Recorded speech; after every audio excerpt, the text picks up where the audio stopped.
Bonjour à tous et bienvenue dans Génération Reconversion, l'émission qui vous fait découvrir des secteurs qui peuvent vous offrir des opportunités de reconversion. On va découvrir un secteur et une bonne adresse avec Laurent Courte. Bonjour. Bonjour. Vous êtes responsable des formations qualifiantes à l'ENSMV, très exactement l'École nationale supérieure des métiers de la viande. Et oui, il sera question de boucherie. Mais soyons exacts, qu'est-ce qu'on entend par métier de la viande aujourd'hui ? Alors les métiers de la viande, c'est un secteur qui regroupe la boucherie, donc la viande crue mise à disposition du consommateur, mais également la charcuterie, qui est plutôt des produits transformés. Donc on part d'un produit qu'on va cuire, qu'on va lier et qu'on va présenter à son consommateur. On connaît tous quelques charcuteries en tête. Et puis une dérive naturelle, mais je n'arriverai pas de dérive, mais un besoin de consommateur qui est la partie traiteur, dans lequel aussi il peut y avoir des produits à base de viande. Je pense aux lasagnes, pour ne citer qu'elles. Voilà, alors c'est un secteur qui a des besoins. On dit que c'est un métier en tension. Il y a des offres d'emploi à disposition.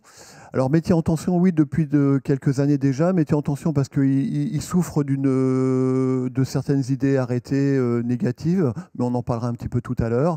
Et les offres d'emploi, il y en a multiples au niveau national.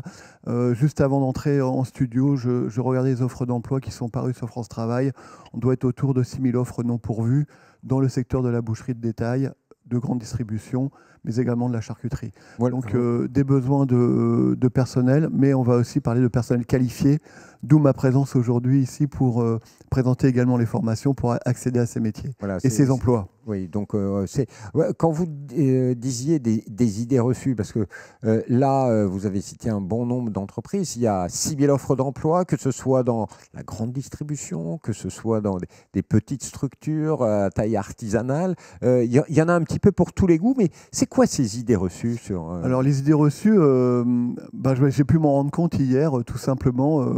Nous tenons un stand ici à Génération Reconversion et les gens me disent mais c'est le froid, donc on travaille dans le froid. J'ai dit première nouvelle, c'est lourd, il faut porter des carcasses. Deuxième nouvelle, donc il faut abattre un peu ces idées reçues qui n'existent plus et qui ont existé certes, mais le froid c'est d'abord pas un dénominateur commun dans le monde de la boucherie, puisqu'on prépare les viandes en amont de les mettre dans son magasin, mais quand on rentre dans une boucherie de détail, le monde que je représente aujourd'hui, eh bien, le consommateur n'a pas des moufles et n'a pas des bonnets. C'est la viande qui est dans la vitrine et qui est dans le froid. Première objection, en tout cas, à cette remarque. Et la deuxième, c'est le port des charges lourdes déterminées. D'abord, c'est réglementé. Il y a des rails de circulation. Et on ne porte plus les carcasses. C'est le travail de livreur à Rungis ou quand il distribue dans les magasins. Mais il n'y a pas de charge lourde. C'est pour ça que le métier est accessible aux garçons comme aux filles. Il n'y a pas de problème de masse musculaire. De filles qui se lancent dans le métier. Dernier exemple hier en date, quelqu'un vient me dire voilà, je fais 1m50, est-ce qu'il faut porter? Je dis oulala, non, n'allez pas si loin. C'est d'abord un métier de commerçant, de relations très fortes vis-à-vis du consommateur. Et une fois qu'on a fait la technique du métier, eh bien tout le reste de l'accompagnement. Voilà. Un métier qui porte des valeurs, puisqu'on aime bien rentrer dans une boucherie, etc. C'est une des choses que vous défendez, c'est la beauté du métier par rapport à la relation client. Alors il y a tout d'abord le geste technique, puisque la Confédération française de la boucherie a obtenu la possibilité de protéger les gestes du métier de boucher. Donc on est inscrit au patrimoine immatériel pour le monde de la boucherie. Bravo à nous. Ça veut dire que chaque geste, chaque technique en fait, est reconnue. Donc ça, c'est quelque chose qu'on va préserver. Donc, et justement, vous le préservez, j'imagine, au sein de votre école, l'École nationale supérieure des métiers de la viande. Et justement, pour des gens qui seraient tentés par une reconversion dans ce secteur pour donner du sens à leur métier, travailler avec les mains, c'est quoi la voie royale? C'est le passage obligé parce qu'il faut un diplôme.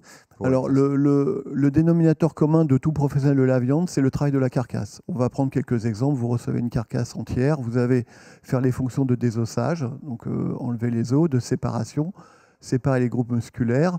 Et ça, que vous soyez apprenti, meilleur ouvrier de France, chef d'entreprise, tout le monde a ce dénominateur commun. Donc nous, à l'École nationale, on apprend les fondamentaux du métier. Et donc on va passer par cette case obligatoire, ou plutôt incontournable, eh bien de connaître le travail de la carcasse. Et une fois que vous avez atteint cet objectif qui vous permet d'être boucher préparateur qualifié, eh bien je dirais que devant vous s'ouvre un monde illimité. Vous pouvez être chef d'entreprise, vous pouvez être salarié, vous pouvez être dans un atelier de découpe, être éleveur, transformateur, distributeur. Le monde de la boucherie est vaste et chacun y retrouvera son projet professionnel. Et nous savons tous que nous ne sommes pas éloignés, peut-être 150 ans en arrière, eh bien, de la totalité des gens qui étaient dans nos campagnes à faire de l'élevage. On a tous un grand-père ou un arrière-grand-père qui était au plus près du monde de l'élevage.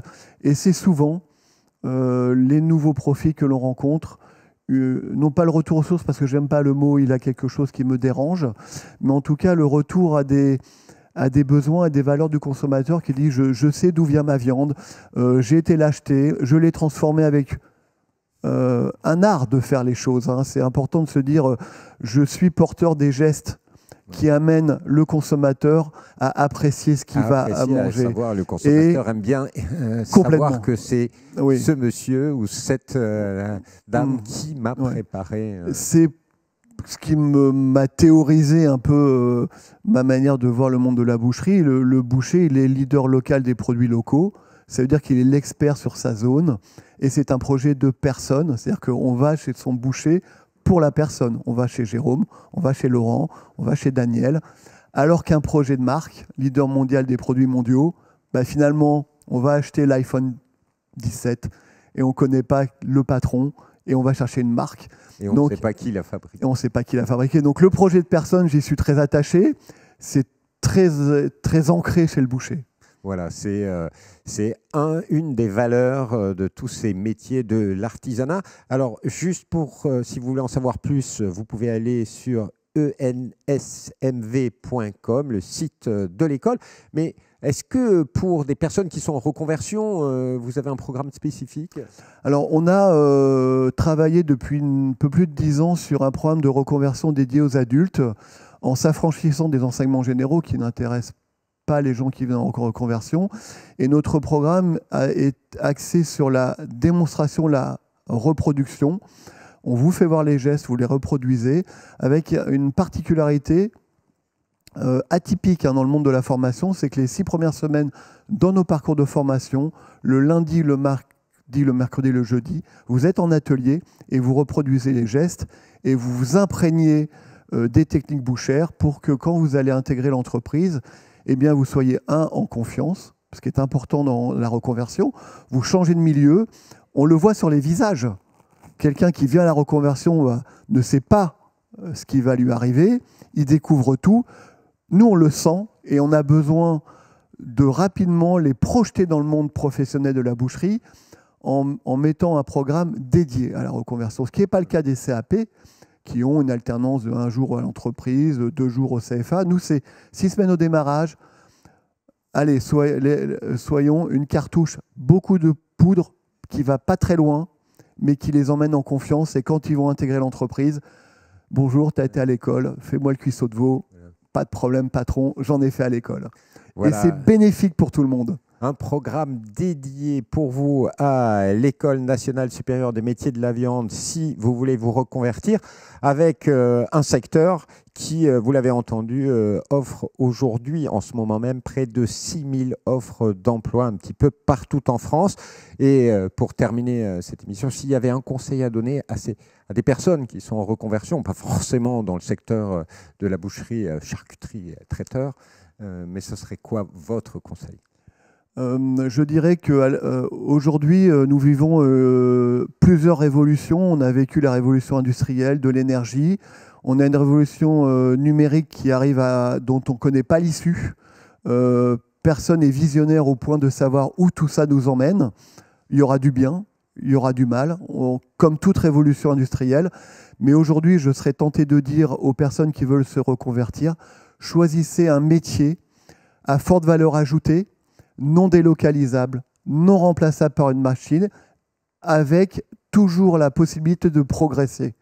Il y en a plein, Aujourd'hui, ça sera la boucherie, mais je laisse chacun faire son raisonnement et ils trouveront. Et vous trouverez, grâce à ce dernier conseil, votre projet de reconversion. Merci beaucoup, Laurent Court. Merci beaucoup de nous avoir Et quant à nous, on se retrouve bientôt pour une nouvelle émission de Génération Reconversion. Au revoir et à bientôt.